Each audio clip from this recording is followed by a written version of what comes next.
How's it going, everyone? It is Online here. Welcome back to another video. Of course, as always, we are just 16 days away from the launch of the PlayStation 5, and today I figured I'd go over the launch titles. Now, I kind of find this funny that I waited this long to talk about the launch titles, and I'm kind of glad I did. If you did not hear the news, yesterday Destruction All-Stars did get delayed from launch day. It will now be launching in February of next year, and it's going to be free for the first 2 months on PS Plus. To give my thoughts on this move, just really quickly here in the start of this video, I think that's definitely a good call from Sony. I mean, everyone was pretty much saying that this should be on PS Plus, or at least should be maybe $20, $30. You know, if you look at the multiplayer side of gaming, really you want to have that low price point and monetize in other ways, because you get the bigger player bases immediately from the start, and overall leads to a healthier launch and player base for the game. So yeah, good move all around there. I'm looking forward to playing Destruction All-Stars in February. So let's go over what actually still is going to come out on day one. Obviously, you know, ever since, June, we've seen quite a bit of delays. Kenna got delayed, so did Deathloop, which is a game I was really looking forward to and still am. And then now, obviously, with Destruction All-Stars. I've took all the launch titles that I've cared about and I put it down in the to list. I have my day one buys that I'm pretty much guaranteed I'm gonna buy and I know I'm gonna pick up, and then I have my wait and see. This will be pretty much just to see how like the games kind of review. This is also kind of the list where I'm waiting personally to see, if I have time to play these games, because the launch is really stacked. Cyberpunk got delayed today. A lot of people are really mad about that. Personally, I'm just like, fine, that's going to be a great game to play in December. Usually December there's no games coming out. Why put it the week or the week after all these games come out? Doesn't make that much sense. And I'm sorry, but I'm happy with that delay. Alright, let's go into the first list, day one buys. Now, to no surprise, I put Spider-Man Miles Morales here. Spider-Man was the first game that we kind of had a good idea that was going to be a launch title. It's going to be Miles Morales' first big adventure here in gaming, and definitely looking forward to playing and seeing how he, stacks up compared to Peter. This will be continuing the story in probably different ways from Marvel Spider-Man PS4, and I don't even know what to say about this really. You're either sold on this game or you're not. Spider-Man's huge. If you played the PS4 game and liked it, you're going to be picking this up, and if not, then yeah, it won't be for you. I think it's going to be pretty safe in regards to what it does in this game, just with Miles Morales this time, but we'll see how it looks and plays on the PS5, and yeah, probably will be one of the first games I play after Astro. Soul of the mind, key to life's ether, soul of the lost withdrawn from its vessel. Let strength be granted so the world might be mended, so the world might be mended. Now, here's the big one. This is probably the game that, even if there was like no games that were coming out on the PS5, but we had like backwards compatibility in this game, I'd still pick up a PS5. And Demon Souls, yeah, Demon Souls is awesome. A lot of people think I'm weird because I am playing through the PS3 game right now in anticipation for the PS5, remake by Bluepoint. In my opinion, I feel like I will appreciate the remake a lot better if I play the original beforehand, and it also kind of gives me something to do while we're waiting here for the launch of the PS5, so I'm looking forward to doing that. I also have the, capabilities of running a different build than I'm currently running on the PS3, and just being able to identify those changes and, revisit a game I just recently played on a, last generation system. Like, that's going to be a great feeling to see, how Bluepoint managed to make this and what they decided to change, and ultimately just see this world created in modern, graphics, and really it's next generation graphics. But yeah, Demon Souls I'm looking forward to playing a lot. Hands down the game I've been the most anticipated for since the start. And yeah, definitely there with Miles after Astro. It's going to probably be Miles and Demon Souls. Looking forward to playing Demon Souls a lot, and 2 weeks can't come soon enough. The third game I put here is no surprise if you know my background, Sackboy Big Adventure. This game looks really fun. I wasn't the biggest fan of LBP3, and Sumo Digital were the ones to make that, but it looks like they're doing a lot better this time in terms of performance. They're targeting 60 FPS on both PS4 and PS5. Apparently the game has like 90 plus levels, and they're going for, a pretty much a platformer that changes, each time you play. Like, each level is going to be different from the last one. There's going to be a lot of different mechanics. The game sounds like a blast. It's going to be one of the first, games on next gen that's, co-op, which is a, dying breed, honestly, in gaming right now in terms of couch co-op and all that. So yeah, Sackboy Big Adventure, I'm looking forward to playing it a lot. That UI video honestly sold me more on Sackboy than the system in many ways, and I think, Sackboy Big Adventure won't be, obviously the biggest title on day one, but it's definitely going to be a fun game to play. And I've been a Little Planet fan since I was a kid, and I'm looking forward to returning into that universe once again.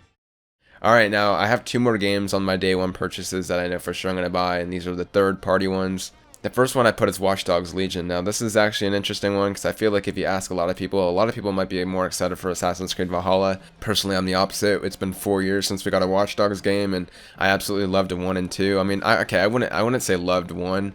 I liked it a lot. It definitely had its issues. The protagonist has Aiden. Yeah, it was definitely a weird game. Obviously, if you consider the expectations everyone had before that game came out, and after, obviously a lot of people were disappointed with that game, but I personally still had a lot of fun with it. Online invasions are still one of the most creative ways you could play online. In my opinion, that game is a blast to play online. Yeah, okay, let's talk about the actual game now. Play as anyone. I had my doubts about the story, but ultimately everything that I've seen of the footage in terms of people's reactions from playing the first few hours and all that, the game seems like, at least gameplay wise, it seems like a blast, and it's following the gameplay beats that I loved about the sequel in terms of, the melee combat and all that. It just looks like a really fun time, and I'm looking forward to playing it. It is a bit of a bummer that they didn't manage to get a 60 FPS mode for next gen systems, so it looks like we might be stuck on 60 FPS. I'm honestly kind of still debating whether I should buy this on PS5 or if I should get it on my PC, but regardless, I'm picking up Watch Dogs Legion, and I can't wait to play it. The last one I put here was Call of Duty Black Ops Cold War. Now, I know a lot of people like to hate on Call of Duty, but honestly, at this point, if you're going to buy Call of Duty or not. There's nothing really they could change per installment that's going to sway you one way or another. Personally, I always buy them for the campaign and to mess around with maybe the multiplayer for the first week or two, and then I really don't touch it ever since. Obviously, that's going to be a fun game to come out, I believe, the next day after the PS5 comes out on the 13th. Yeah, looking forward to seeing how it continues off the campaign of the original. I'm actually playing through the original campaign right now for Black Ops. So yeah, I mean, it's not the game I'm looking forward to the most. Probably out of this whole list, it's the game I'm looking forward to the least out of that list of 5 games. But regardless, I'll be picking it up just because I tend to buy Call of Duty every year just for brainless fun, I guess. And that will be more of the same this year. Now here is my second tier, and I put it as wait and see. It's not necessarily reviews that are going to convince me to buy these games, but it's more just like I don't need to buy over 5 games at launch, even if I can. The first one might surprise quite a bit of people, but it's actually Devil May Cry 5 Special Edition. I think the biggest reason I'm putting it here is for 2 reasons. One, I'm not sure if I'm really looking forward to playing this game immediately, when the PS5 drops. We have so many new games coming out. I don't know if I really want to revisit an old title, especially considering it's $40. That's my second point. Yeah, sure, ray tracing will look nice and all, and 60 FPS as well. For $40, I don't know if I'm really going to be buying that day one right now. A big thing that might convince me is the DualSense support, just because DMC relies on gameplay so much. I know it's going to be supporting the DualSense, so this is going to be a wait and see for me. It's possible I pick it up that first week. It depends on my overall mood and how the other games kind of appeal to me and how much they draw me in. I will say, out of the wait and see list right over here, this will probably be the next game I pick up. Because I do think I'll pick this up eventually. I gotta play as Virgil, and I gotta play this game again in 60 FPS and probably get some more trophies, right? So yeah, I love Devil May Cry 5. It's not the best DMC. I mean, it's the best DMC in terms of gameplay for me, but yeah, as much as I love it, I'm not sure about that price point, Chief. That's all there is really to say there. Godfall is a game that's memed on a lot. Despite that, I actually have been looking forward to it generally because of the fact that it is a new IP and it does look somewhat fun, in my opinion, just, having that melee combat and the fact that it's going to support the DualSense. And a lot of people like to make fun of it looking like God of War, and I do see those comparisons, but to be honest, this game, I think the biggest reason why I'm saying wait and see is because of the price point, it being $70, and the fact that it's also going to be coming out alongside so many other games. There's nothing really to talk about here. I think the biggest thing about Godfall that disappoints me so far is the lack of personality. Just everything about the game seems really bland at the moment, even though the game graphically looks really good, and I don't mind paying $70 for something like that. At the same time, it just does look pretty bland, so ultimately I'll wait and see the kind of general conversation around Godfall. Whether, honestly, if some of my friends pick it up, that will probably be the biggest reason why I would turn around and buy it. Right now, I'm kind of on the fence. Yeah, this alongside Devil May Cry 5, I could see myself picking it up when the launch comes around and I want to play some new stuff, but we'll see. Last 2 games I have here are the indie games that I'm actually looking forward to. These ones are more of not a wait and see, but more probably like December titles I'll pick up. Bugsnax and The Pathless. Both of these games I'm probably going to pick up. Bugsnax, it's funny because I never played Octodad. I remember that was like a big kind of indie game that was shown off a lot during the first year or two of the PS4. Whenever I think about that game, I think of Resogun and a bunch of the other early years, games for the PS4 generation. Bugsnax looks funny, kind of a meme now, honestly, so you kind of have to pick it up for that reason, I think it's only like $25, so it won't break the bank that much, and it does look pretty interesting, so that will probably be a game I pick up maybe like in December once I'm done with at least 1 or 2 games, you know, like Demon Souls or Miles. I'll pick that up. The second game being the Pathless. The Pathless looks really good. It's actually the creators of Abzu, which I didn't realize when I was watching through that whole entire state of play. The game honestly looks really fun. I like how there's no map, so you gotta visually look around the world, and you know, it just looks really good, man. Honestly, like, I don't know what about it, you know, appeals to me. It just looks different and it looks intriguing to me. That's honestly what it is. And I'll probably be picking that up once I finish, you know, 1 or 2 PS5 games. I'll be next on the list. So yeah, besides that, everything else I'm not really looking at buying. Cyberpunk isn't on this list because it's a game I've kind of already sold myself to buy on the PC. I won't be picking that up on the PS5 just because it's going to be pretty much an enhanced PS4 version. It doesn't seem like it's the true next generation version. That'll be coming out in 2021, I believe, so why wouldn't I buy it on PC? It's also going to be an RPG, first-person RPG that would probably control better on keyboard and mouse, so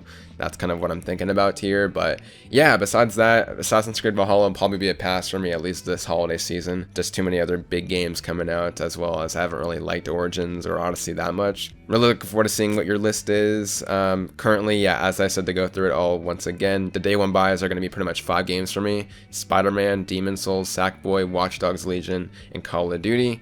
The wait and see games are DMC5, Godfall, Bugsnax, and the Pathless. So besides that, yeah, everything else I'm pretty much uninterested in and I won't be picking up. Honestly, it's a great launch. If I think back to the PS4 launch, I think I bought Knack, Battlefield 4, Killzone, and Assassin's Creed Black Flag. I think those 4 games alongside Resogun, and what was that other game that was started with like a C with that like woman in the lantern? I don't even know. That was another PS Plus game. You probably know what I'm talking about, but definitely it's a big improvement, and then it doesn't even account for things that are getting free upgrades. It's gonna be a great time, honestly.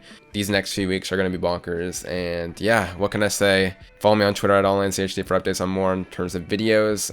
Follow me on Twitch. We've been going live a lot more often, and especially with Next Generation, all these games, I gotta play them, right? So make sure to follow me on Twitch as well for that. It's been a fun time live streaming some games here in the past few weeks, and look forward to, you know, doing that more in the same going into next gen. And of course, while you're here on the channel, make sure to subscribe and hit that notification bell just so you get notified when I upload, and I appreciate it, man. We're just 16 days away from the launch of the PS5, and really, man, I feel like once you get down to the last 2 weeks, it's kind of crazy. Like, next week is kind of the last week of last gen, if you think about it. As always, I appreciate you for making it through the whole entire video, and until next time, take care.